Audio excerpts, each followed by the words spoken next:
ಪ್ರೀತಿಯ ವಿದ್ಯಾರ್ಥಿಗಳೇ, ಎಲ್ಲರಿಗೂ ಮಧ್ಯಾಹ್ನದ ವಂದನೆಗಳು. ನಾವು ಈ ದಿನ 8ನೇ ತರಗತಿಯ ವಿಜ್ಞಾನ ವಿಷಯದ ಸಸ್ಯಗಳ ಮತ್ತು ಪ್ರಾಣಿಗಳ ಸಂರಕ್ಷಣೆ, ಸಸ್ಯಗಳು ಮತ್ತು ಪ್ರಾಣಿಗಳ ಸಂರಕ್ಷಣೆ ಒಂದು ಅಧ್ಯಯನದ ಬಗ್ಗೆ ಚರ್ಚೆ ಮಾಡೋಣ. ಮಕ್ಕಳೇ, ನಮಗೆಲ್ಲ ಪರಿಸರ ಅಂದರೆ ಗೊತ್ತಿದೆ. ಪರಿಸರದ ಘಟಕಗಳು ಜೈವಿಕ ಮತ್ತು ಅಜೈವಿಕ ಘಟಕಗಳು ಅಂತ ಹೇಳ್ತೇವೆ. ಈ ಪರಿಸರ ಜೈವಿಕ ಘಟಕಗಳಲ್ಲಿ, ಪರಿಸರದಲ್ಲಿರುವಂಥ ಜೈವಿಕ ಘಟಕಗಳಲ್ಲಿ ನಮಗೆ ಸಸ್ಯಗಳು, ಪ್ರಾಣಿಗಳು ಮತ್ತು ಸೂಕ್ಷ್ಮ ಜೀವಿಗಳು ಅಂತ ಹೇಳ್ತಾರೆ. ಹೌದಲ್ವಾ? ಈ ಸಸ್ಯ, ಪ್ರಾಣಿ, ಸೂಕ್ಷ್ಮ ಜೀವಿಗಳು ಎಲ್ಲವೂ ಕೂಡ ಪರಿಸರದ ಘಟಕಗಳು ಅಂತ ಕರಿತೀವಿ. ಇನ್ನೊಂದು ಅಜೈವಿಕ ಘಟಕ ಅಂದರೆ ಜೀವ ಇಲ್ಲದೇ ಇರುವಂಥ ಅಂಶಗಳು, ಗಾಳಿ ಮತ್ತು ಬೆಳಕು, ನೀರು, ಮಣ್ಣು, ಇವು ಅಜೈವಿಕ ಘಟಕಗಳು. ಇದು ಜೀವ ಇಲ್ಲದೇ ಇರುವಂಥ ಘಟಕಗಳು ಮಕ್ಕಳು. ಈಗ ಈ ಜೀವ ಇರುವಂಥವು ಜೈವಿಕ ಘಟಕಗಳು ಅಂದರೆ ಸಸ್ಯಗಳು ಮತ್ತು ಪ್ರಾಣಿಗಳು. ಹೌದಲ್ವಾ? ಇಲ್ಲಿ ಪಾಠನೇ ಹೇಳ್ತಾ ಇದೆ ನಮಗೆ ಸಸ್ಯಗಳ ಮತ್ತು ಪ್ರಾಣಿಗಳ ಸಂರಕ್ಷಣೆ. ಪ್ರಾಣಿಗಳ ಸಂರಕ್ಷಣೆ. ನಾವು ಈ ದಿನ ಪರಿಸರದ ಸಮತೋಲನಕ್ಕಾಗಿ ಹಾಗೂ ಉತ್ತಮ ವಾತಾವರಣಕ್ಕಾಗಿ ನಾವೇನು ಮಾಡಬೇಕಾಗಿದೆ? ಸಸ್ಯಗಳನ್ನು ಮತ್ತು ಪ್ರಾಣಿಗಳನ್ನು ಸಂರಕ್ಷಿಸಬೇಕಾಗಿದೆ. ಹಾಗಾದರೆ ಇಂದಿನ ದಿನದಲ್ಲಿ ನಾವು ಚರ್ಚಿಸುತ್ತಿರುವಂಥ ಫಲಿತಾಂಶಗಳೆಂದರೆ, ಮೊದಲನೇದು ಅರಣ್ಯನಾಶ ಮತ್ತು ಅದಕ್ಕೆ ಕಾರಣಗಳು. ಎರಡನೇದು ಅರಣ್ಯನಾಶದ ಪರಿಣಾಮಗಳು. ಮೂರನೇದು ಅರಣ್ಯ ಮತ್ತು ವನ್ಯಜೀವಿಗಳ ಸಂರಕ್ಷಣೆ. ಈ ಒಂದು ಕಲಿಕಾಂಶಗಳ ಬಗ್ಗೆ ಚರ್ಚಿಸೋಣ. ಮೊದಲನೇ ಕಲಿಕಾಂಶ ಅರಣ್ಯನಾಶ ಮತ್ತು ಅದಕ್ಕೆ ಕಾರಣ. ನಮಗೆ ಅರಣ್ಯ, ಸಸ್ಯಗಳು ಅಂದ ತಕ್ಷಣ ನಮಗೆ ಸಸ್ಯಗಳ ಈ ಸಮೂಹಕ್ಕೆ ಅರಣ್ಯ ಅಂತ ಕರೀತಾರೆ. ಅರಣ್ಯ ಅಂತ ಕರೀತೀವಿ. ಈ ದಿನ ಅರಣ್ಯ ನಾನಾ ಕಾರಣಗಳಿಂದ ಏನಾಗ್ತಾ ಇದೆ? ನಾಶ ಆಗ್ತಾ ಇದೆ. ಅರಣ್ಯ ನಾಶ ಆಗ್ತಾ ಇದೆ. ಹಾಗಾದರೆ ಅರಣ್ಯ ನಾಶ ಅಂದರೆ ಗೊತ್ತಾಯ್ತು ನಿಮಗೆ? ಮರಗಳ ಸಂಖ್ಯೆ ದಿನದಿಂದ ದಿನಕ್ಕೆ ಕಡಿಮೆ ಆಗ್ತಾ ಇದೆ. ಹೌದಲ್ಪ? ಹಾಗಾಗಿ ನಾವು ಒಂದು ಉತ್ತಮ ವಾತಾವರಣಕ್ಕೆ ನಮ್ಮ ಭೂಮಿಯ ಶೇಕಡ ಒಂದು ನಿರ್ದಿಷ್ಟ ಪ್ರಮಾಣದಲ್ಲಿ ಅರಣ್ಯ ಇದ್ದಾಗ ನಮ್ಮ ಈ ಸಮತೋಲನ ಇರುತ್ತೆ ಅಂತ ಹೇಳ್ತೀವಿ. ಆದರೆ ನಮ್ಮ ಮಾನವನ ಚಟುವಟಿಕೆಗಳಿಂದ ಅರಣ್ಯ ದಿನೇ ದಿನೇ ಏನಾಗ್ತಾ ಇದೆ? ಕಡಿಮೆ ಆಗ್ತಾ ಇದೆ. ಈ ಕಡಿಮೆ ಆಗೋದಕ್ಕೆ ನಾವೇನು ಹೇಳ್ತೀವಿ? ಅರಣ್ಯ ನಾಶ ಅಂತ ಕರಿತೀವಿ. ಈ ಅರಣ್ಯ ನಾಶಕ್ಕೆ ಕಾರಣಗಳು ಯಾವ್ಯಾವ ಇರ್ಬೋದು ಅಂತ ಹಾಗೆ ಯೋಚಿಸಿದಾಗ ಅಲ್ವಾ ನಮಗೆಲ್ಲ ಅನಿಸುತ್ತೆ ಏನಂತ? ಅರಣ್ಯ ನಾಶಕ್ಕೆ ಮುಖ್ಯವಾಗಿ ನಾವು ವ್ಯವಸಾಯ ಭೂಮಿಯನ್ನು ಏನು ಮಾಡ್ತಾ ಇದ್ವಿ? ಅರಣ್ಯ ಕಡಿದು ಅದನ್ನು ವ್ಯವಸಾಯ ಭೂಮಿಯಾಗಿ ಪರಿವರ್ತಿಸ್ತಾ ಇದ್ದೀವಿ. ವ್ಯವಸಾಯ ಭೂಮಿಯನ್ನಾಗಿ ಪರಿವರ್ತಿಸುವುದು. ಮತ್ತೆ ಕಾಡನ್ನು ತೆಗೆದು ಅದನ್ನು ಏನು ಮಾಡ್ತಾ ಇದ್ವಿ? ವ್ಯವಸಾಯ ಭೂಮಿಯನ್ನಾಗಿ ಪರಿವರ್ತಿಸುವುದು.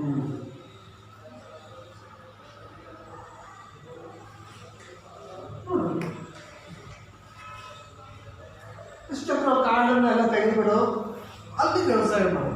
ಅಷ್ಟು ದೊಡ್ಡ ದೊಡ್ಡ ಮರಗಳು ಸಂಖ್ಯೆ ಏನಾಗುತ್ತೋ ಕಡಿಮೆ ಆಯಿತು, ಅಂದರೆ ಕಾಡು ಕಡಿಮೆ ಆಯಿತು ಅಂತ. ನೆಕ್ಸ್ಟು ನಾವು ಜನಸಂಖ್ಯೆ ಹೆಚ್ಚುತ್ತಾ ಇದೆ.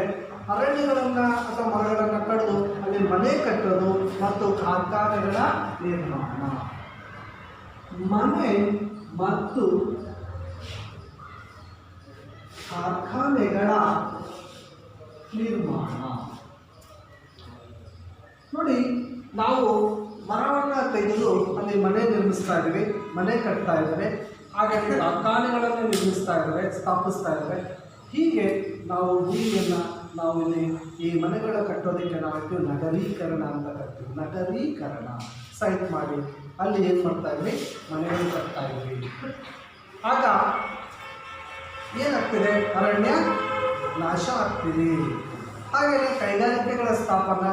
ಯಾವುದೋ ಒಂದು ಕೈಗಾರಿಕೆ ಸ್ಥಾಪಿಸಬೇಕಂದ್ರೆ ಇಲ್ಲಿ 16 ಎಕರೆ ಒಂದು ಕಾಡನ್ನು ನಾಶ ಮಾಡಿ ಕೈಗಾರಿಕೆ ಸ್ಥಾಪಿಸ್ತಾ ಇದ್ದಾರೆ. ನಾವು ಏನು ಹೇಳ್ತೀವಿ, ನಾವು ಜನಸಂಖ್ಯೆಗೆ ಹೆಚ್ಚಿನ ಉತ್ಪನ್ನಗಳನ್ನು ತಯಾರಿಸಬೇಕಂದ್ರೆ ಅರಣ್ಯಗಳನ್ನು ನಿಲ್ಲಿಸ್ಕೋಬೇಕು, ನಾಶ ಮಾಡಿಬಿಟ್ಟು ಕೈಗಾರಿಕೆಗಳನ್ನ ನಾವು ಸ್ಥಾಪಿಸ್ಕೊಂಡು ಉತ್ಪನ್ನಗಳನ್ನ ತಯಾರಿಸಬೇಕು ಅಂತೇಳಿ ಒಂದು ಅರಣ್ಯ ಅಲ್ಲಿ ಎಷ್ಟೋ ಭಾಗವನ್ನು ಕಡಿದು ಒಂದು ಕಾರ್ಖಾನೆಯನ್ನು ಸ್ಥಾಪಿಸ್ತೀವಿ. ಈ ಕಾರ್ಖಾನೆಯನ್ನು ಸ್ಥಾಪಿಸಿದಾಗ ಅಲ್ಲಿ ಏನಾಯಿತು? ನೂರಾರು ಸಾವಿರಾರು ಮರಗಳು ನಷ್ಟ.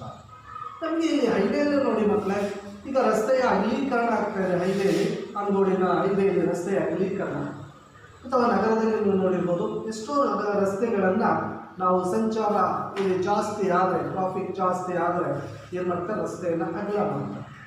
ಆಗ ಈ ರಸ್ತೆಯ ಅಗಲೀಕರಣನೂ ಕೂಡ ಒಂದು ಅರಣ್ಯ ನಾಶಕ್ಕೆ ಕಾರಣ ಆಗ್ತದೆ. ಏನು ಮಾಡ್ತಾರೆ? ರಸ್ತೆಯನ್ನು ಅಗಲ ಮಾಡಬೇಕು ಅಂದಾಗ, ಇನ್ನೊಂದು ಲೈನ್ ಹಾಕಬೇಕು ಅಂದಾಗ ಇಲ್ಲಿ ಅಲ್ಲಿ ಬರುವಂಥ ನೂರಾರು ಮರಗಳನ್ನು ಏನು ಮಾಡಬೇಕಾಗುತ್ತೆ? ಕಡಿತ ಮಾಡ್ತಾರೆ. ರಸ್ತೆ ಮಾಡಬೇಕಂದ್ರೆ ಮರಗಳನ್ನೆಲ್ಲ ತೆಗಿತಾರೆ. ನೀವು ಎಷ್ಟೋ ಸಂದರ್ಭದಲ್ಲಿ ಕಂಡಿರ್ಬೋದು ಮಕ್ಕಳೇ.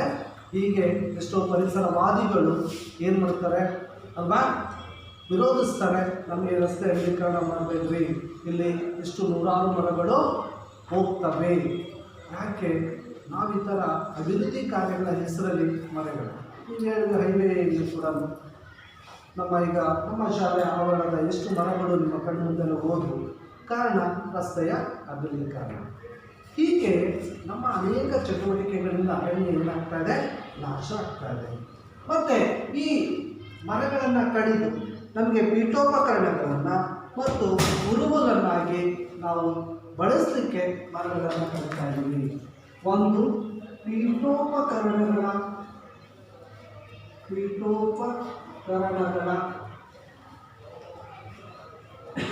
ಹಾಗೂ ತಯಾರಿಕೆಗೆ, ಪೀಠೋಪಕರಣಗಳ ತಯಾರಿಕೆಗೆ ಹಾಗೂ ಏನು ಹೇಳ್ತೀವಿ?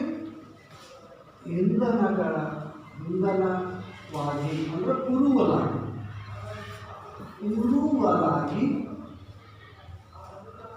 ಬಳಕೆ. ಮರನ ಕಡಿಯೋದು, ಒಟ್ಟಿಗೆ ನಾವು ಉರುವಲಾಗಿ ನಾವು ಇಂಧನವಾಗಿ ಬಳಸುವಂಥದ್ದು. ಅಥವಾ ನಾವು ಕೂತಿರುವಂಥ ಈ ಥರ ಡೆಸ್ಕ್ಗಳು ತಯಾರಿಸೋದು, ಟೇಬಲ್ ತಯಾರಿಸೋದು, ಮನೆಗೆ ಕಿಟಕಿ, ಬಾಗಿಲು ಅಥವಾ ದಿವಾನ, ಮಂಚ, ಚೇರು, ಇವನ್ನೆಲ್ಲ ನಾವೇನು ಕರಿತೀವಿ? ಪೀಠೋಪಕರಣಗಳು ಅಂತೀವಿ. ಇವನ್ನ ಪೀಠೋಪಕರಣಗಳನ್ನ ತಯಾರಿಸಲಿಕ್ಕೆ ಮರಗಳನ್ನು ನಾವು ಕಡಿತಾ ಇದ್ದೇವೆ. ಹೀಗೆ ಈ ಎಲ್ಲ ಚಟುವಟಿಕೆಗಳಿಂದ ಇವನ್ನ ಮತ್ತೆ ನಗರೀಕರಣ, ನಗರ ನಿರ್ಮಾಣ, ಸೈಟ್ ಮಾಡ್ತಾರಲ್ಲ ಮರಗಳೆಲ್ಲ ಕಡಿದು ಅಂತರ, ಹೀಗೆ ಕಾರ್ಖಾನೆಗಳ ನಿರ್ಮಾಣ, ರಸ್ತೆಗಳ ನಗರೀಕರಣ ಎಲ್ಲ ನೀವು ನಗರೀಕರಣ ನೋಡಿ ಮಕ್ಕಳೇ. ಸಾಕಷ್ಟು ಈ ಥರ ಚಟುವಟಿಕೆಗಳಿಂದ ನಮಗೇನಾಗ್ತಾ ಇದೆ? ಇವತ್ತು ಅರಣ್ಯಗಳು ನಾಶ ಆಗ್ತಿದೆ. ಇವೆಲ್ಲ ನಿಮಗೆ ಅರಣ್ಯ ನಾಶಕ್ಕೆ ಕಾರಣಗಳೇನು, ಯಾಕೆ ಅರಣ್ಯಗಳು ನಾಶ ಆಗ್ತಿದೆ ಅಂದರೆ ನೀವು ಇವನ್ನೆಲ್ಲ ನೆನಪಿಸ್ಕೋಬೇಕು. ಮತ್ತು ಇನ್ನು ಯಾವ ಚಟುವಟಿಕೆಗಳಿಂದ ನಾವು ಮರಗಳನ್ನು ಕಡಿತಾ ಇದ್ದೇವೆ ಅಲ್ವಾ? ಯಾವ ನಮ್ಮ ಸ್ವಾರ್ಥದ ಕಾರ್ಯಗಳಿಗಾಗಿ ಮನುಷ್ಯ ಹಲವಾರು ರೀತಿಯಿಂದ ನಾವು ಮರಗಳನ್ನು ಕಡಿತಾ ಇದ್ದೇವೆ. ಅರಣ್ಯವನ್ನು ನಾಶ. ನಿಮಗೆ ಅರಣ್ಯ ನಾಶ ಎಂದರೇನು? ಇಲ್ಲಿ ಅರಣ್ಯವನ್ನು ನಾವು ಮರಗಳನ್ನ ಕಡಿಯೋದಕ್ಕೆ ಅರಣ್ಯ ನಾಶ ಅಂತ ಕರೆದ್ವಿ. ಮರಗಳನ್ನು ಕಡಿಯೋದಕ್ಕೆ ಅರಣ್ಯ ನಾಶ ಅಂತ ಕರೆದ್ವಿ. ಯಾಕೆ ಕಡಿತೀವಿ? ಅದಕ್ಕೆ ಕಾರಣಗಳೇನು? ಅರಣ್ಯವನ್ನು ಕಡಿಯೋದು ಇಷ್ಟೆಲ್ಲ ಕಾರಣಕ್ಕಾಗಿ ನಾವೇನು ಮಾಡ್ತಾ ಇದ್ವಿ? ಅರಣ್ಯಗಳನ್ನು ಕಡಿತಾ ಇದ್ದೇವೆ, ಮರಗಳನ್ನು ಕಡಿತಾ ಇದ್ದೇವೆ. ಇದು ಅರಣ್ಯ ನಾಶಕ್ಕೆ ಏನು ಕಾರಣಗಳು ಅಂತೆ. ಅರಣ್ಯ ನಾಶಕ್ಕೆ ಕಾರಣಗಳು. ಈಗ ಈ ಅರಣ್ಯ ನಾಶ ಸರ್ ಮಾಡಿದ್ವಿ, ಮತ್ತೆ ನಮಗೆಲ್ಲ ಬೇಡವಾ? ರಸ್ತೆ ಅಗಲ ಮಾಡ್ಕೊಳ್ಳೋದು ಬೇಡವಾ? ಕೈಗಾರಿಕೆ ಸ್ಥಾಪಿಸೋದು ಬೇಡವಾ? ಪೀಠೋಪಕರಣ ಬೇಡವಾ? ಓಕೆ, ಈಗ ನಾವು ಈ ಥರ ಯೋಚಿಸಿದಾಗ ಅಲ್ವಾ, ಪರ್ಯಾಯ ವಸ್ತುಗಳಿಂದ ಅಥವಾ ನಾವು ಮಾಡ್ಕೋಬೋದು. ಅಥವಾ ಮಾಡಿದಾಗ ಅರಣ್ಯವನ್ನು ನಾಶ ಮಾಡಿದಾಗ ಆಗ ಪರಿಣಾಮವೇನು? ಅರಣ್ಯ ನಾಶದಿಂದ ಆಗುವಂತಹ ಪರಿಣಾಮವೇನು? ಪರಿಣಾಮ ಅಂದರೆ ದುಷ್ಪರಿಣಾಮ, ಅನಾನುಕೂಲ. ಅರಣ್ಯ ನಾಶ ಅಂದರೆ ಮಣ್ಣು ಕುಲಕ್ಕೆ ಆಗುವಂಥ ತೊಂದರೆ, ಅದಕ್ಕೆ ಕರಿತೀವಿ. ಮತ್ತು ಅರಣ್ಯ ನಾಶದ ಪರಿಣಾಮಗಳು ಅಂತ ಕರಿತೀವಿ. ಅರಣ್ಯವನ್ನು ನಾಶ ಮಾಡಿದ್ರೆ ನಮಗೇನು ತೊಂದರೆ, ಪರಿಸರಕ್ಕೇನು ತೊಂದರೆ, ಯಾವ ರೀತಿ ಹವಾಮಾನದ ಮೇಲೆ ಪ್ರಭಾವ ಬೀರುತ್ತೆ ಅನ್ನೋದನ್ನು ನಾವೇನು ಕರಿತೀವಿ, ಪರಿಣಾಮಗಳು ಅಂತ ಕರಿತೀವಿ. ನಾವೀಗ ನಮಗೆಲ್ಲ ಗೊತ್ತಿದೆ, ಅರಣ್ಯವನ್ನು ನಾಶಗೊಳಿಸಿದ್ರೆ ಏನಾಗುತ್ತೆ? ಮೊದಲನೇದಾಗಿ ಅಂತರ್ಜಲದ ಮಟ್ಟ ಕುಸಿತವಾಗುತ್ತೆ. ನಿಮಗೆಲ್ಲರಿಗೂ ಗೊತ್ತಿದೆ, ಅಂತರ್ಜಲ, ಜಲ ಅಂದರೆ ನೀರು, ಅಂತರ್ಜಲ ಅಂದರೆ ಭೂಮಿಯ ಒಳಗಡೆ ಇರುವಂಥ. ನೀವು ಸಾಕಷ್ಟು ನಿಮ್ಮ ಹೊಲಗಳಲ್ಲಿ ಅಥವಾ ಊರುಗಳಲ್ಲಿ ತೆರೆದ ಬಾವಿಗಳನ್ನು ನೋಡಿದರೆ, ದೊಡ್ಡ ದೊಡ್ಡ ಬಾವಿಗಳು, ಅದು ಯಾವುದರಲ್ಲೂ ನೀರು ಇಲ್ಲ, ಬರೀ ಅಂತ ತೆರೆದ ಬಾವಿಗಳನ್ನು ಕಾಣ್ತಾ ಇದ್ದಾರೆ. ಹೌದಲ್ವಾ? ನಮ್ಮ ತಾತಂದಿರ ಕಾಲದಲ್ಲಿ, ಹೌದಲ್ಲಪ್ಪ, ಒಂದು 50 ವರ್ಷದ ಹಿಂದೆ ಅವರು ಯಾವುದೇ ಕೊಳವೆ ಬಾವಿ ಇಲ್ಲ, ಬೋರ್ವೆಲ್ ಇಲ್ಲ, ಇಂಥ ತೆರೆದ ಬಾವಿ 10 ಅಡಿ 20 ಅಡಿ ನಾಳೆಗೆ ತೆರೆದಿರ್ತಾರಲ್ಲಪ್ಪ, ಇಂಥ ಬಾವಿಗಳನ್ನು ತೋಡಿ ದೊಡ್ಡದು ಗುಣಿತರ ಮಾಡಿ ಬಾವಿ ಅಂತ ಕರಿತೀವಿ, ಅದರಲ್ಲಿ ನೀರು ಬರ್ತೀವಿ. ಆ ನೀರನ್ನು ಬೇರೆ ಬೇರೆ ಏತ ನೀರಾವರಿ, ಕಪ್ಪಲೆ ವಿಧಾನ, ಇಂಥವೆಲ್ಲ ವಿಧಾನದಿಂದ ನೀರನ್ನು ಬಳಸ್ಕೊಂಡು ದೈನಂದಿನ ಜೀವನಕ್ಕೆ ಬಳಸ್ತಾಯಿದ್ರು ಅಥವಾ ಕೃಷಿಗೆ ಬಳಸ್ತಾಯಿದ್ರು ಅಲ್ವಾ. ಆದರೆ ಈ ದಿನ ನಮಗೆ ಇಂಥವುಗಳೆಲ್ಲೂ ನೀರು ಕಾಣ್ತಾ ಇಲ್ಲ. ಕಾರಣ ಅವತ್ತು ಚೆನ್ನಾಗಿತ್ತು, ಮರಗಳು ಅಥವಾ ಮಳೆಯ ಪ್ರಮಾಣ ಚೆನ್ನಾಗಿ ಆಗ್ತಾ ಇತ್ತು ಅಲ್ವಾ. ಆಗ ಅಂತರ್ಜಲದ ಮಟ್ಟ ತುಂಬ ಚೆನ್ನಾಗಿದೆ. ಈಗ ಏನಾಗಿದೆ, ನಾವು ಈಗ ಬೋರ್ವೆಲ್ ಹಾಕಿ ಸಾವಿರಾರು ಅಡಿ ಆಳಕ್ಕೆ ಕೊರೆದು ನೀರನ್ನು ನಿರಂತರವಾಗಿ ಎತ್ತುತ್ತಾ ಇದ್ದೀವಿ. ಕರೆಂಟಿಂದ ಮೋಟಾರ್ನ ಅದು ಈಗ 1000 ಅಡಿ 1500 ಅಡಿಯಿಂದಲೂ ಕೂಡ ನೀರನ್ನು ಮೇಲೆತ್ತಿ ಇವತ್ತು ಬಳಸ್ತಾ ಇದ್ದಾರೆ. ಅಂದರೆ ನೀರಿನೆಲ್ಲ ತೆಗೆದು ಭೂಮಿಯಲ್ಲಿ ನೀರಿನ ಮಟ್ಟ ಏನಾಗಿದೆ, ಕುಸಿದಿದೆ. ಅಂತರ್ಜಲದ ಮಟ್ಟ ಕುಸಿದಿದೆ. ಮರಗಳಿದ್ರೆ ಹೆಚ್ಚುತ್ತಿತ್ತ? ಹೌದು ಮಕ್ಕಳೇ, ನಿಮಗೆ ಎಲ್ಲಿ ಮರ ಗಿಡ ಹುಲ್ಲು ಚೆನ್ನಾಗಿರುತ್ತೋ ಮಳೆ ಬಂದಾಗ ನೋಡ್ರಿ, ಅಲ್ಲಿ ರಭಸವಾಗೆಲ್ಲ ನೀರು ಕೊಚ್ಚಿ ಹೋಗಲ್ಲ, ನಿಧಾನಕ್ಕೆ ಹೋಗುತ್ತೆ. ಅವೆಲ್ಲ ಬೇರುಗಳು ಮಣ್ಣನ್ನು ಹಿಡಿದಿಟ್ಕೊಂಡಿರುತ್ತೆ. ಆವಾಗ ಚೆನ್ನಾಗಿ ನೆನೆಯುತ್ತಲ್ಲಿ ನೀರು ಆಳಕ್ಕೆ ಹೋಗಲಿಕ್ಕೆ ಅವಕಾಶ. ಏನೂ ಇಲ್ಲಪ್ಪ, ಬಯಲು ಭೂಮಿ, ಗಿಡ ಮರ ಇಲ್ಲ ಅಂದರೆ ನೀರು ರಭಸವಾಗಿ ಕೊಚ್ಚೋಗಿ ಹಳ್ಳ ಹಳ್ಳ ಆಗುತ್ತೆ, ಮಣ್ಣೆಲ್ಲ ಕೊಚ್ಕೊಂಡು ಹೋಗುತ್ತೆ. ಅವಾಗ ಹೆಚ್ಚಿಗೆ ನೀರು ಭೂಮಿಯ ಆಳಕ್ಕೆ ಹೋಗಲ್ಲ. ಕರೆಕ್ಟ್ ಅಲ್ವಾ? ಹೀಗೆ ಸಸ್ಯಗಳು ಅಂತರ್ಜಲ ಮಟ್ಟವನ್ನು ಹೆಚ್ಚಿಸುತ್ತೆ. ಮತ್ತು ಇಲ್ಲಿ ಅರಣ್ಯ ಜಾಸ್ತಿ ಇತ್ತು ಅಂದರೆ ಅಲ್ಲಿ ಉತ್ತಮವಾದಂತಹ ವಾತಾವರಣ ಇದ್ದು ಮಳೆಯ ಪ್ರಮಾಣವೂ ಜಾಸ್ತಿ ಅಂತ ಹೇಳಿ, ಮಳೆಯ ಪ್ರಮಾಣವೂ ಜಾಸ್ತಿ, ಮಳೆ ಹೆಚ್ಚಿಗೆ ಇದ್ದಷ್ಟು ಅಂತರ್ಜಲ ಮಟ್ಟ ಹೆಚ್ಚಾಗುತ್ತೆ. ಇಲ್ಲ ಅಲ್ಲಿಗೆ ಪರಿಣಾಮಗಳಲ್ಲಿ ಒಂದು ಪರಿಣಾಮ ಇದು, ಅರಣ್ಯ ನಾಶದಿಂದ ನಮಗೇನಾಗ್ತಿದೆ, ಅಂತರ್ಜಲದ ಮಟ್ಟ ಕುಸಿಯುತ್ತಿದೆ ಅಂತ ಹೇಳಿ. ಮಕ್ಕಳೇ ಅರ್ಥ ಆಯ್ತಾ? ಅಂತರ್ಜಲದ ಮಟ್ಟ ಕುಸಿಯುವುದು. ನೆಕ್ಸ್ಟ್, ಯಾವಾಗ ಮರ ಗಿಡ ಇಲ್ಲ ಅಂದಾಗ ಏನಾಗುತ್ತೆ, ಮೇಲ್ಮಣ್ಣೆಲ್ಲ ನೀರಲ್ಲಿ ಕೊಚ್ಚಿ ಹೋಗುತ್ತೆ. ಮಳೆ ಬಂದಾಗ ಈ ಹರಿಯುವಂಥ ನೀರು ರಭಸವಾಗಿ ಹರಿದು ನಮ್ಮ ಮಣ್ಣನ್ನೆಲ್ಲ ಕೊಚ್ಚಿಕೊಂಡು ಹೋಗುತ್ತೆ. ರಭಸವಾಗಿ ಹರಿಯೋದ್ರಿಂದ ಮಣ್ಣೆಲ್ಲ ಕೊಚ್ಚಿ ಹೋಗುತ್ತೆ. ಹಾಗೆ ಏನಾಯಿತು, ಮಣ್ಣಿಗೆ ಕೊಚ್ಚಿ ಹೋಗೋದ್ರಿಂದ ಮಣ್ಣು ನಾವೇನು ಹೇಳ್ತೀವಿ, ಮರಳು ಭೂಮಿ ಅಂತ ಕರಿತೀವಿ. ಇದಕ್ಕೆ ಮರುಭೂಮೀಕರಣ ಅಂತ ಕರಿತೀವಿ. ಮರುಭೂಮೀಕರಣ, ಮೇಲ್ಮಣ್ಣು ಸಸ್ಯಗಳಿಗೆ ಉತ್ತಮ ಪೋಷಕಾಂಶಗಳನ್ನು ಕೊಡುತ್ತದೆ. ಮಕ್ಕಳೇ, ನೀವೇನು ಹೊಲದಲ್ಲಿ ಅಥವಾ ನಿಮ್ಮ ಶಾಲಾವರಣ ಅಥವಾ ಮನೆಯ ಕೈತೋಟದಲ್ಲಿ ಮೇಲ್ಮಣ್ಣೇನಿದೆ ಇದು ಪೌಷ್ಟಿಕ ಮಣ್ಣು ಅಂತ ಕರಿತೀವಿ. ಸಸ್ಯಗಳಿಗೆ ಬೇಕಾದಷ್ಟು ಪೌಷ್ಟಿಕಾಂಶಗಳು ಈ ಮಣ್ಣಲ್ಲಿ ಸಿಗುತ್ತೆ. ಅದು ಚೆನ್ನಾಗಿ ಈ ಕೀಟಗಳು, ಮಣ್ಣು ಸಡಿಲವಾಗಿದ್ದು, ಎರೆಹುಳುಗಳು ಎಲ್ಲದರ ಚಟುವಟಿಕೆಯಿಂದ ಏನಾಗುತ್ತೆ, ಮಣ್ಣು ಉತ್ತಮ ಫಲವತ್ತತೆ ಇರುತ್ತೆ. ಇದು ಸಸ್ಯಗಳ ಬೆಳವಣಿಗೆಗೆ ಅಥವಾ ಬೆಳೆಯ ಇಳುವರಿಗೆ ಉತ್ತಮ ಕಾರಣ ಆಗಿದೆ. ಏನಾಗುತ್ತೆ, ಸಸ್ಯಗಳಿಲ್ಲ ಅಂದಾಗ ಮಳೆಯಿಂದ ಮಣ್ಣೆಲ್ಲ ಕೊಚ್ಚಿ ಹೋಗುತ್ತೆ, ಮೇಲ್ಮಣ್ಣು ಕೊಚ್ಚಿ ಹೋಗುತ್ತೆ. ಕರೆಕ್ಟ್ ಅಲ್ವಾ?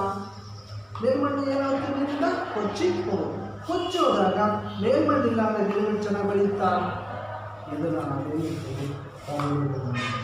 ಯಾವ ಗಿಡಗಳು ಚೆನ್ನಾಗಿ ಬರಲ್ಲ, ಇದಕ್ಕೆ ನಾವೇನು ಹೇಳ್ತೀವಿ? ಒರಡು ಭೂಮಿ ಅಂತ ಕರಿತೀವಿ. ಅಥವಾ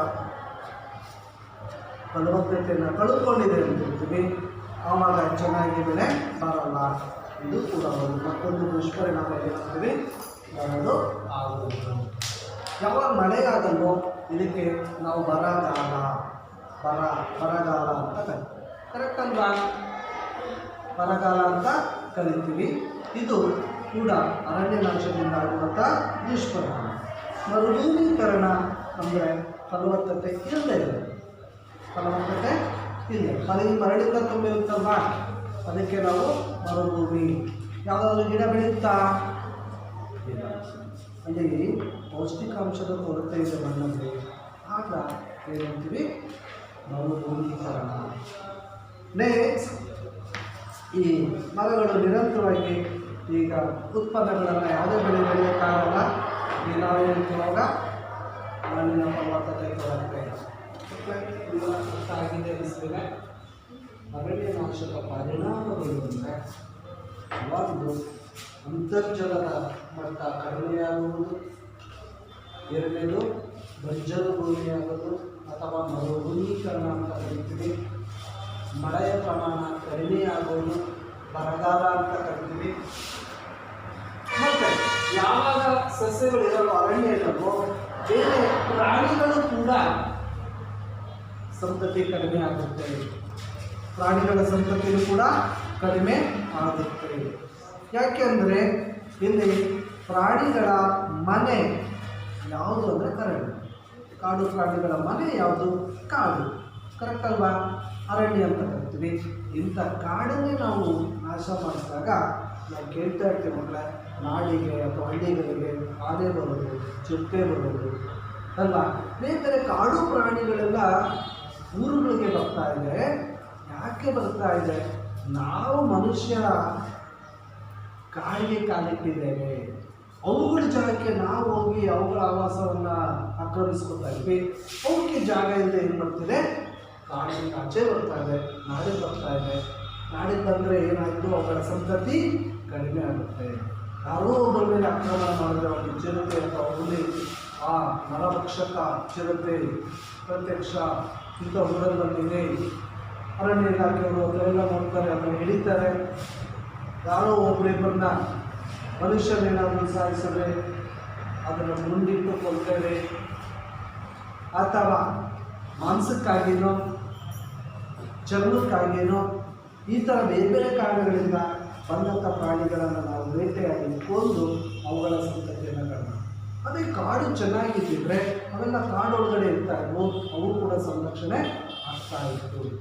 ಕಾಡು ನಾಶ ಆಗೋದ್ರಿಂದ ಪ್ರಾಣಿಗಳ ಸಂತತಿಯೂ ಕೂಡ ಕಡಿಮೆ ಆಗುತ್ತೆ.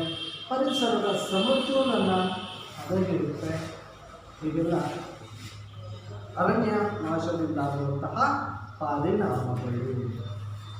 ನೆಕ್ಸ್ಟು ಈ ಅರಣ್ಯ ಮತ್ತು ವನ್ಯಜೀವಿಗಳ ಸಂರಕ್ಷಣೆ ನಡೆಯುತ್ತೆ.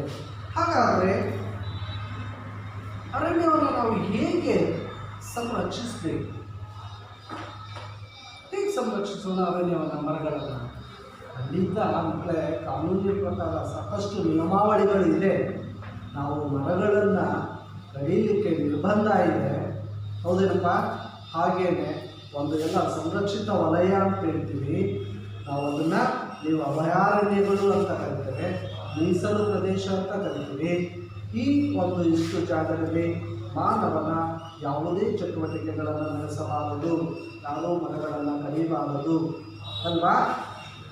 ಇಂಥಲ್ಲಿ ಕಟ್ಟುನಿಟ್ಟಿನ ಕಾನೂನುಗಳಿದೆ. ಮರ ಕಡಿಯುವವರ ವಿರುದ್ಧ ಕಠಿಣವಾದ ಕ್ರಮ ಕೈಗೊಳ್ತೇವೆ ಅಂತ ಕಾನೂನಿದೆ. ಅದನ್ನು ನಾವೇನು ಮಾಡಬೇಕಾಗಿದೆ?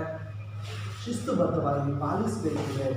ಯಾರು ಮರಗಳನ್ನು ಕಡಿದು ಸಾಗಿಸ್ತಾರೋ ಅವ್ರ ವಿರುದ್ಧ ಕಾನೂನಿನ ರೀತಿ ಸೂಕ್ತ ಕ್ರಮಗಳನ್ನು ಕೈಗೊಳ್ಳೋದನ್ನು ನಾವೇನು ಮಾಡಬೇಕು? ಕಟ್ಟುನಿಟ್ಟಾಗಿ ಪಾಲಿಸುವುದು.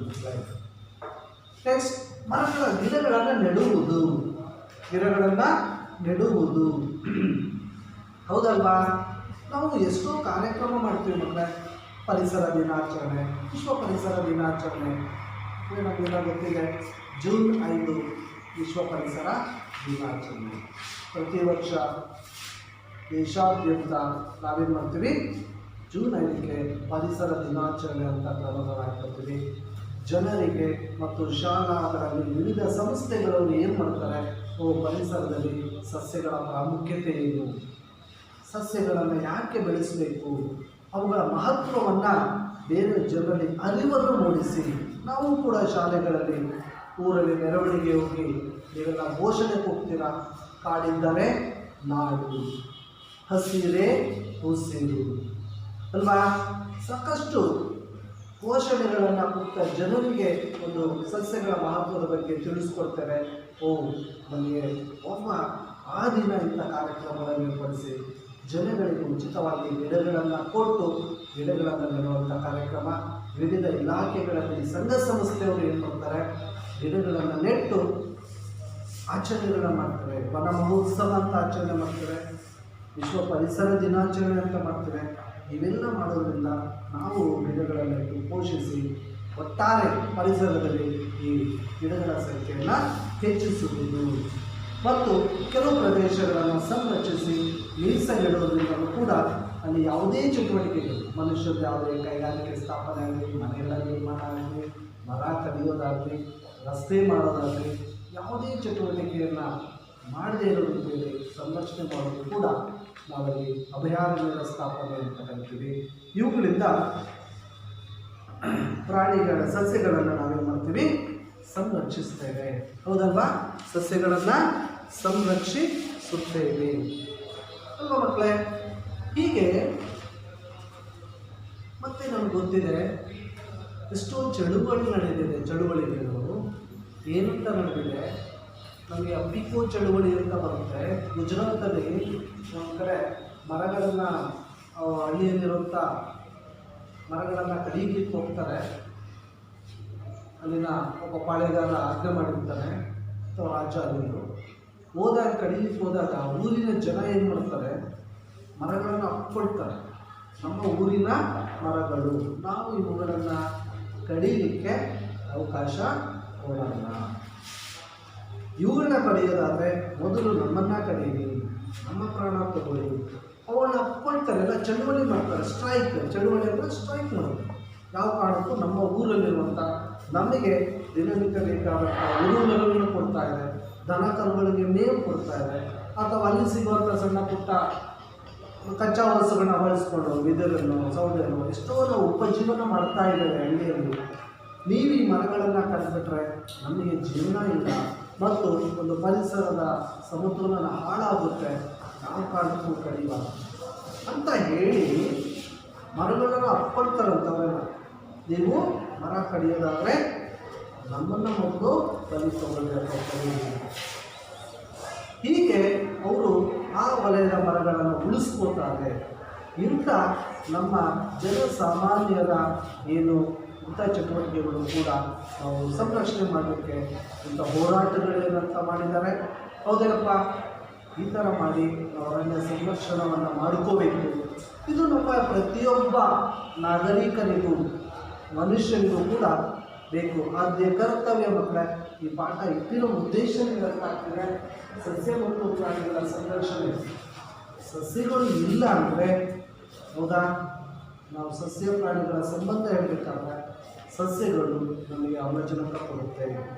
ನಮಗೆ ಆಮ್ಲಜನಕ ನಮ್ಮ ಜೀವ ವಾಯು. ಆಮ್ಲಜನಕ ಇಲ್ಲಾಂದರೆ ನಾವು ಯಾರೂ ಬದುಕಲಿಕ್ಕೇ ಸಾಧ್ಯ. ಇಂಥ ಆಮ್ಲಜನಕವನ್ನು ಉಚಿತವಾಗಿ ಈ ಹಸಿರು ಸಸ್ಯಗಳು ಕೊಡ್ತಾರೆ. ಹಾಗಿದ್ದರೆ ಎಲ್ಲ ಪ್ರಾಣಿಗಳಿಗೂ ನಮಗೆ ಉಸಿರು ಮತ್ತು ತಿಂತಿರೋ ಆಹಾರ ಎಲ್ಲ ತರಕಾರಿ, ಧಾನ್ಯ ಅಥವಾ ಮಾಂಸಾಹಾರ ಹಸುವಿಂದ ಹಾಲು ಕೊಡುತ್ತೆ ಅಂತಂದು ಹಸುದ ಆಹಾರ ಏನು? ಮೇವು, ಗಿಡ. ಇಡೀ ನಮ್ಮ ಪರಿಸರದಲ್ಲಿ ಆಹಾರದ ಮೂಲ ಯಾವುದು ಅಂದರೆ ಸಸ್ಯ. ಆಹಾರದ ಮೂಲ ಯಾವುದು ಅಂದರೆ ಸಸ್ಯಗಳು. ಈ ಸಸ್ಯಗಳೇ ನಮಗೆ ಅತಿ ಅವಶ್ಯಕವಾಗಿ ಬೇಕಾಗಿರುವಂತಹ ಒಂದು ಉತ್ಪನ್ನ ಅಥವಾ ನೈಸರ್ಗಿಕ ಒಂದು ಸಂಪನ್ಮೂಲ ಅಂತ ಹೇಳ್ತೀವಿ. ನಿಮಗೆ ಹಿಂದಿನ ತರಗತಿಗಳಲ್ಲಿ ಓದಿದಿಲ್ಲ ನೈಸರ್ಗಿಕ ಸಂಪನ್ಮೂಲಗಳು. ಸಂಪನ್ಮೂಲ. ಈ ರೀತಿ ನಮಗೆ ಪರಿಸರಯುತವಾಗಿ ಇರುವಂತಹ ಈ ಸಸ್ಯ ಸಂಪನ್ಮೂಲವನ್ನು ನಾವು ಉಳಿಸಿಕೊಂಡು ಪರಿಸರವನ್ನು ಒಂದು ಸಮತೋಲನ ರೀತಿಯಾಗಿ ಅಲ್ವಾ ಇರಲಿಕ್ಕೆ ನಾವೆಲ್ಲ ಬದ್ಧರಾಗಿರ್ಬೇಕು. ಹೌದಲ್ವ ಮಕ್ಕಳೇ? ಈ ಥರ ಇಷ್ಟೆಲ್ಲ ಮೀಸಲು ಅರಣ್ಯಗಳು ಅಂತ ಮಾಡಿದ್ವಿ ಅಲ್ವಾ. ಇಂತಹ ಮೀಸಲು ಅರಣ್ಯಗಳಲ್ಲಿ ಸಾಕಷ್ಟು ಜಿಲ್ಲೆಗಳಲ್ಲಿ ಅಥವಾ ರಾಜ್ಯದಲ್ಲಿ ರಾಷ್ಟ್ರದಲ್ಲಿ ಸಾಕಷ್ಟು ನಮಗೆ ಈ ರಾಷ್ಟ್ರೀಯ ಉದ್ಯಾನವನಗಳು ಇವನ್ನ ನಾವು ಸ್ಥಾಪಿಸಿಕೊಂಡು ನಾವೇನು ಮಾಡ್ತಾ ಇದ್ವಿ, ಸಸ್ಯ ಮತ್ತು ಈ ಸಸ್ಯಗಳ ಮತ್ತು ಅರಣ್ಯ ಪ್ರಾಣಿಗಳ ಸಂರಕ್ಷಣೆ ಕೂಡ ಮಾಡಲಿಕ್ಕೆ ಸಾಧ್ಯ ಆಗಿರುತ್ತದೆ. ಇಷ್ಟು ಇಂದಿನ ಫಲಿತಾಂಶದಲ್ಲಿ ನಾವು ಕಲಿತಂಥದ್ದು. ಇನ್ನೊಂದ್ಸರಿ ನಾವು ಕಲಿತಂಥ ಫಲಿತಾಂಶಗಳನ್ನು ನೋಡೋಣ. ಅರಣ್ಯ ನಾಶ ಮತ್ತು ಅದಕ್ಕೆ ಸಂಬಂಧಿಸಿದಂಥ ಕಾರಣಗಳು, ಅರಣ್ಯ ನಾಶದ ಪರಿಣಾಮಗಳು ಮತ್ತು ಸಂರಕ್ಷಣೆ. ಮತ್ತು ನೀವು ಮುಂದಿನ ತರಗತಿಗೆ ಬರಬೇಕಾದ್ರೆ ನಾನು ಒಂದಷ್ಟು ಗೃಹ ಕಾರ್ಯದ ಪ್ರಶ್ನೆಗಳನ್ನು ನೀಡ್ತೇನೆ. ಅವುಗಳಿಗೆ ಉತ್ತರಿಸ್ಕೊಂಡು ಬನ್ನಿ. ಗೃಹ ಕಾರ್ಯದ ಪ್ರಶ್ನೆಗಳನ್ನು ಕೊಡ್ತೇನೆ.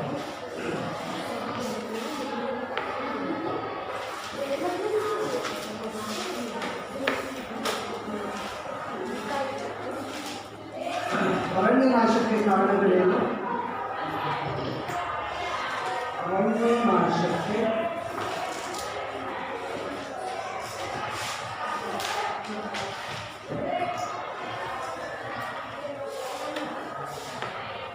ಅರಣ್ಯ ನಾಶದಿಂದ ಆಗುವ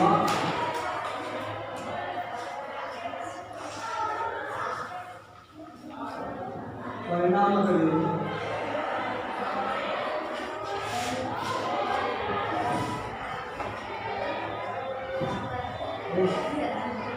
ಕರ್ನಾಟಕದ ಅಭಯಾರಣ್ಯಗಳನ್ನು ಹೆಸರಿಸಿ.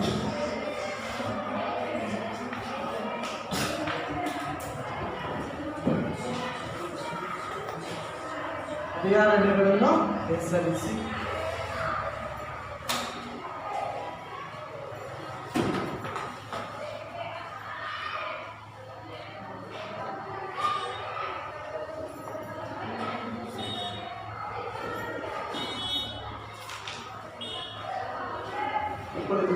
ಗೃಹ ಕಾರ್ಯ ಅರಣ್ಯ ನಾಶಕ್ಕೆ ಕಾರಣಗಳು.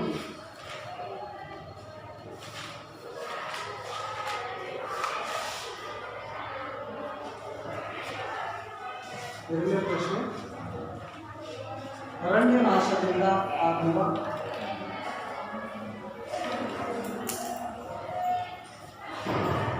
ಪರಿಣಾಮಗಳೇನು?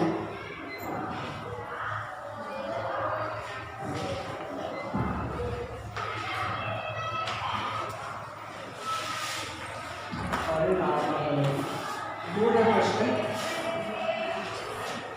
ಕರ್ನಾಟಕದ ಅಭಯಾರಣ್ಯಗಳನ್ನು ಹೆಸರಿಸಿ. ಕರ್ನಾಟಕದ ಅಭಯಾರಣ್ಯಗಳನ್ನು ಹೆಸರಿಸಿ. ಕರ್ನಾಟಕದ ಅಭಯಾರಣ್ಯಗಳನ್ನು ಹೆಸರಿಸಿ.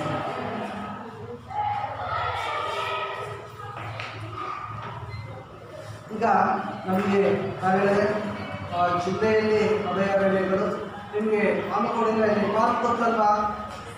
ಇಂದಿರಾ ಪ್ರಿಯದರ್ಶಿನಿ ಉದ್ಯಾನವನ. ಇಂದಿರಾ ಪ್ರಿಯದರ್ಶಿನಿ ಉದ್ಯಾನವನ ಮಕ್ಕಳನ್ನ ಮಾಲ್ಗೂಡಲ್ಲಿ ನೋಡ್ರಿ. ಇಲ್ಲಿ ಒಂದಷ್ಟು ಪ್ರಾಣಿಗಳನ್ನು, ಜಿಂಕೆಗಳನ್ನು, ಕರಡಿಯನ್ನು, ಪಕ್ಷಿಗಳನ್ನು ಸಂರಕ್ಷಣೆ ಇಟ್ಟಿದ್ದಾರೆ. ಹಾಗೆಯೇ ಒಂದಿಷ್ಟು ಎಕರೆಗೆ ಅಲ್ಲಿ ಬೌಂಡ್ರಿ ಹಾಕಿ ಅಥವಾ ಫೆನ್ಸಿಂಗ್ ಹಾಕಿ ಯಾವುದೇ ಮಾನವನ ಚಟುವಟಿಕೆಯನ್ನು ನಿಷೇಧಿಸಿದ್ದಾರೆ. ಯಾರೂ ಕೂಡ ಅಲ್ಲಿ ಹೋಗದಂತೆ ಯಾರು ದನ ಕರುಗಳನ್ನು ಹೊಡ್ಕೊಳ್ಳೋದನ್ನ ಬೇಯಿಸೋದಿರ್ಬೋದು, ಮರಗಳನ್ನು ಕಡಿಯೋದಿರ್ಬೋದು, ಬೇಟೆಯಾಡೋದಿರ್ಬೋದು, ಯಾವುದೇ ಚಟುವಟಿಕೆ ಮಾಡದಂತೆ ಒಂದು ಇಲ್ಲಿ ಏನಾಗಿದ್ದಾರೆ ಉದ್ಯಾನವನ ಅಂತ ಹೇಳ್ತೀವಿ. ಈ ರೀತಿಯಾಗಿ ನಮ್ಮ ಜಿಲ್ಲೆಯಲ್ಲಿ ಇರೋ ಜಗಳೂರು ಹತ್ರ ಕುಂದುಪುರಿ ಉದ್ಯಾನವನ ಅಂತ ಇದೆ ಅಲ್ವಾ. ಇವು ಒಂದು ಮೀಸಲು ಪ್ರದೇಶಗಳು. ಇವುಗಳಲ್ಲಿ ನಾವು ಪ್ರಾಣಿಗಳನ್ನು ಸಂರಕ್ಷಣೆ ಮಾಡ್ತಾ ಇದ್ದೀವಿ ಮತ್ತು ಸಸ್ಯಗಳನ್ನು ಸಂರಕ್ಷಣೆ ಮಾಡ್ತಾ ಇದ್ದೀವಿ. ಹಾಗಾಗಿ ನೀವು ನಾನು ಇರುವಂಥದ್ದು ಕರ್ನಾಟಕದಲ್ಲಿನ ಕೆಲವು ಅಭಯಾರಣ್ಯಗಳನ್ನು ದಪ್ಪ ಬಂದಿರುತ್ತೆ. ಹಾಗೆಯೇ ಭಾರತದಲ್ಲಿರುವಂಥ ಅಭಯಾರಣ್ಯಗಳು ಅಂತ ಹೇಳ್ತೀವಿ. ಇವೆಲ್ಲವನ್ನೂ ಕೂಡ ನಾವು ತಿಳ್ಕೋಬೇಕು. ಇವುಗಳಿಂದ ಏನಾಗ್ತದೆ, ನಮ್ಮ ಭಾರತದಲ್ಲಿ ಅಥವಾ ದೇಶದಲ್ಲಿ ಅಭಯಾರಣ್ಯಗಳ ಸ್ಥಾಪನೆ ಮಾಡಿ ಮನುಷ್ಯನ ಚಟುವಟಿಕೆಗಳನ್ನು ನಿಯಂತ್ರಿಸಿ ನಾವೇನು ಮಾಡಿದ್ವಿ, ಪರಿಸರವನ್ನು ಸಂರಕ್ಷಣೆ ಮಾಡ್ತಾ ಇದ್ದೀವಿ.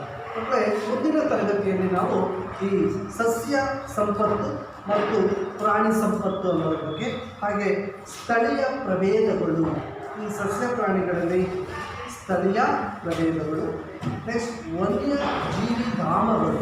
ಈಗ ನಾವು ಅಭಯಾರಣ್ಯ ಅಂದರೆ ಆಯಿತು, ನೆಕ್ಸ್ಟ್ ವನ್ಯಜೀವಿ ಧಾಮಗಳು, ನೆಕ್ಸ್ಟ್ ರಾಷ್ಟ್ರೀಯ ಉದ್ಯಾನವನಗಳು, ಮತ್ತೊಂದು ಕೆಂಪು ದತ್ತಾಂಶ ಪುಸ್ತಕ ಅಂತ. ಕೆಂಪು ದತ್ತಾಂಶ ಪುಸ್ತಕ. ಈ ಕೆಂಪು ದತ್ತಾಂಶ ಪುಸ್ತಕದಲ್ಲಿ ನಾವು ಏನನ್ನು ದಾಖಲಿಸ್ತೇವೆ ಅಂತ ನೋಡೋಣ. ನೆಕ್ಸ್ಟು ಈ ಅರಣ್ಯೀಕರಣ, ಮರು ಅರಣ್ಯೀಕರಣ, ಕಾಗದದ ಮರುಚಕ್ರೀಕರಣ, ಇವುಗಳ ಬಗ್ಗೆ ಚರ್ಚೆ ಮಾಡೋಣ. ಎಲ್ಲರಿಗೂ ಕೂಡ ಧನ್ಯವಾದ.